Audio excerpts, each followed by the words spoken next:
Well, hi there. So today I going to talk about the Swedish language because I'm a Swede, and yeah, it's great. Would like to be a Norwegian because of those assets they have, but well, Sweden is great as well, and yeah, uh, so it's not that bad. But the language is one thing. So the Swedish language is actually hard, and I'm talking as a native, so I feel like I have a good idea about this. So why is the Swedish language such a hard thing? Well, it might look simple, it might sound simple, it might sound like we are singing, and this is true because we are going to talk about pronunciation later. And well, even though it might look simple and sound simple, it's actually quite a complex language. Um, so some of our natives also can struggle with the Swedish language because of these things, which I'm going to show you. And well, first of all, we have long words. You might have heard about it, and they might shock you as you're going to see example of them. And the reason is because we can combine words to create new words. So if we don't have a word, we can combine words to create a word for that situation to solve communication errors. And this is a really, really good thing. It helps us helps us with the communication basically. But the downside is it becomes hard to read, and it sometimes also becomes hard to hear. So I have an example. So this word is sjuksköterskeutbildning, and yeah, so it means nurse education, and the word is actually based on three words.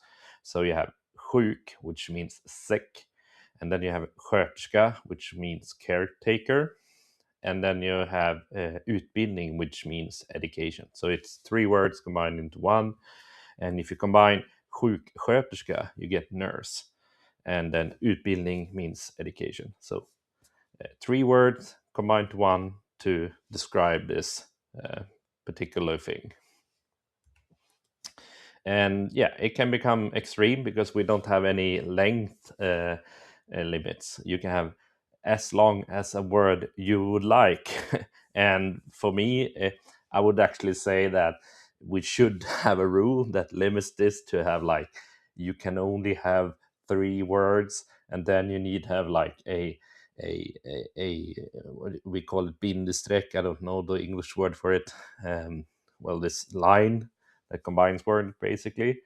Um, but yeah, we don't have any rules about how long the word can become. So this ends up to have a funny example. So this example I'm going to give you now is considered to be the longest Swedish word, and it's going to be a challenge for me just to read it and pronounce it for you. And I have been practicing. So this is the word, and this is really really funny because it's such a long word. I actually had to chop it up in pieces just to get it into the slide because it's such a long word. It's not supposed to have be broken up like this. It's supposed to be one long word, and this is yeah, this is extreme. So here it goes. Nord Östersjö kustartilleri flygspaning simulators anläggningsmateriell underhållningsuppföljningssystem diskussionsinlägg. I had to read there, and yeah, I probably destroyed part of it. I failed. I have good days and bad days when I try to tell this word, but yeah, this one was it's okay. I gave myself a good grade, pat on the shoulder. Yeah. So what does it mean? Well, it means a discussion post about the maintenance tracking system for the equipment of the Baltic Sea, coastal artillery, air surveillance simulator facility. And this is the actual meaning of the words. It's a complete sentence in one word. So yeah, I see that a lot of natives would probably struggle with this one. This is a word you need to read before you actually pronounce it. So you can't read it and pronounce it. You wouldn't manage, because when you read it, you need to split out the words so you can actually pronounce it correctly as well. So it's a tough one, and if you want the challenge, you can try and read it yourself. Try. Good luck. Um, so then we come to pronunciations, and pronunciations are important in Swedish. So you can have the same spelling for a word, and it can have a different meaning. So pronunciation matters. So I have an example as well, and this one will be anden and anden, which means duck or spirit, depending on how I say it. So anden or anden, it's different things. So I don't know if you can hear it, but it's a tiny difference in how I'm pronouncing it. I need to think as well, because it's a weird situation to combine these two words. Yeah, but I have another example. So same word, different sound, pronunciation changed the meaning. So this example will be this word, and I can say it like tekniker or tekniker, and the difference means different things. So if I say tekniker, I'm talking about the technician, but if I say tekniker, I'm talking about the techniques. So different things, um, um, depending on how I pronounce it. So Swedish is weird, basically. And then we have words with many meanings. So in this example, we have file. This problem also occurs in the English language. So file, eller fil, that we will pronounce it in Sweden, can mean a digital file, which you have on your computer. It might mean a lane in traffic, which file you're going to drive in, and it can also be a dairy product that is popular in Sweden for breakfast, for instance, or if you need it just to get some energy. It's good with sugar. And it can also be a tool, a file, which you file stuff with. So one word, many meanings. So here, context is key.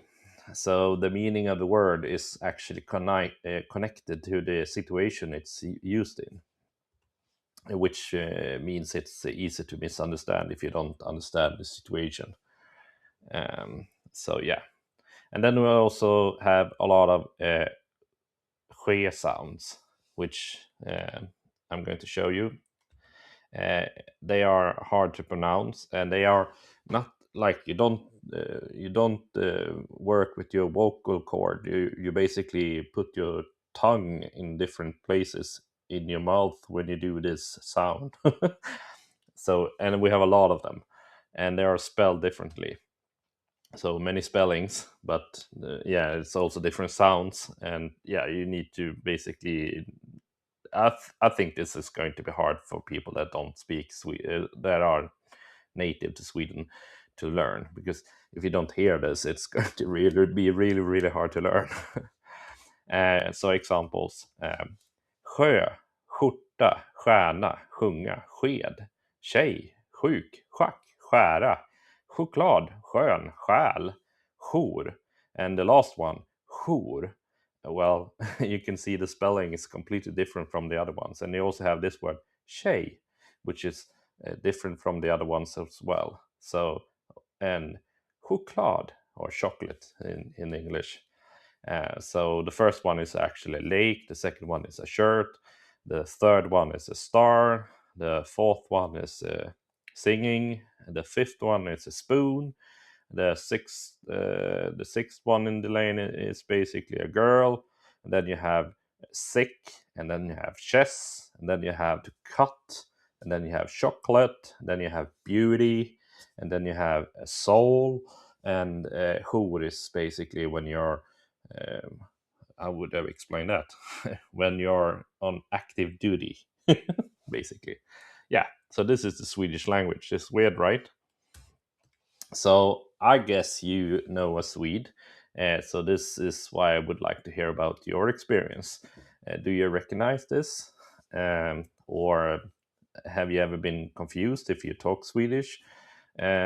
Or what do you think is the hardest if you actually talk Swedish or actually trying to learn Swedish? So your opinion actually means a lot for me. So say what you want.